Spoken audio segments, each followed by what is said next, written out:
Assalamualaikum warahmatullahi wabarakatuh. Selamat siang sahabat Larus News. Sahabat Larus News menyambut Hari Anak Nasional, Cahaya Ladara Nusantara dan beberapa timnya mengadakan acara ceria bersama puluhan anak di wilayah kawasan Jakarta Timur, tepatnya di East Side Building yang berada di wilayah kawasan Halim, Jakarta Timur. Sahabat Larus News, dalam acara tersebut dihadiri Ketua Umum Cahaya Ladara Nusantara, Ibu Nani Hadi Cahyanto, dan beberapa tim yang lainnya. Puluhan anak dihibur, diajak bermain dengan pola pengetahuan dan keceriaan. Dalam pantauan awak media Arus News, anak-anak diajak untuk mengenal pengetahuan, untuk berceria, bercerita, dan berbagai macam permainan mewarnai, turut didampingi kedua orang tua dari anak-anak yang diadakan di halaman East Side Building, Jakarta Timur, sehingga keceriaan nampak di raut wajah anak-anak, puluhan anak yang hadir di dalam acara tersebut. Hari Anak Nasional 2024, pemerintah mengambil tema Anak Terlindungi Indonesia Maju. Berikut petikan wawancara Ketua Umum Cahaya Ladara Nusantara, Ibu Nani Hadi Cahyanto bersama kru Arus News di lokasi. Terima kasih.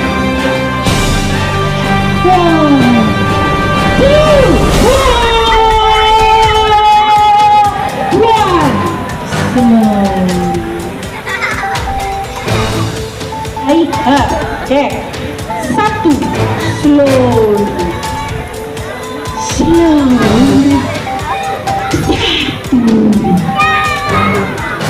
dua,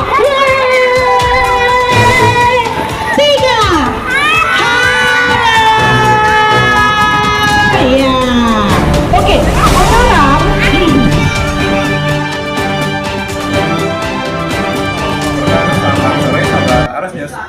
Sahabat Arus News, dalam hitungan hari negara kita akan memasuki Hari Anak Nasional, dan di Hari Anak Nasional 2024 tahun ini pemerintah mengambil tema Anak Terlindungi Indonesia Maju. Di sebelah kanan saya ada Ketua Umum Cahaya Ladara Nusantara yang lebih disingkat dengan CLN, yaitu Ibu Nani Hadi Cahyanto. Apa kabar, Bu? Alhamdulillah. Bu, dengan Hari Anak Nasional 2024 ini, pemerintah mengusung Anak Terlindungi Indonesia Maju. Dalam kacamata Ibu, seperti apa sih, Bu, urgennya Hari Anak atau Anak Indonesia membuat majunya sebuah negara Indonesia? Seperti apa, Bu?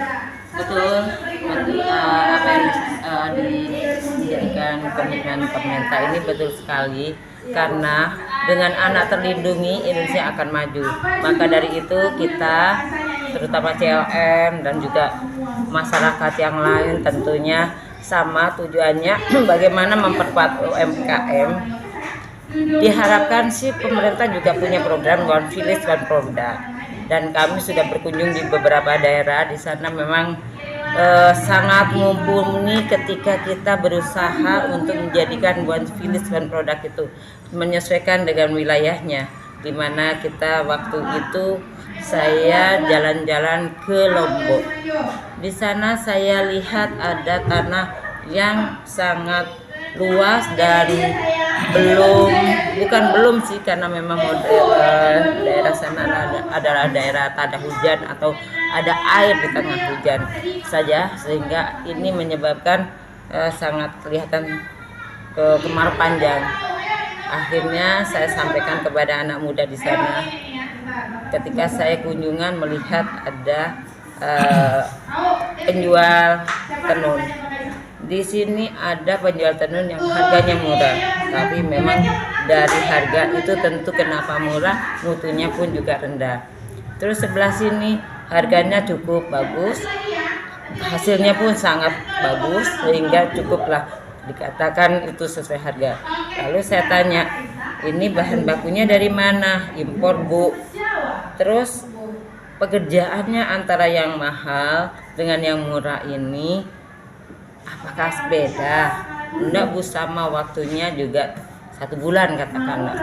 Nah, ketika 1 bulan itu apakah tingkat kerumitannya juga sama? Sama, Bu. Nah, sekarang apa nggak rugi dengan waktu sebulan hanya untungnya berapa, Bu? 150. Alhamdulillah, Bu, 150 itu bagi saya sudah untung.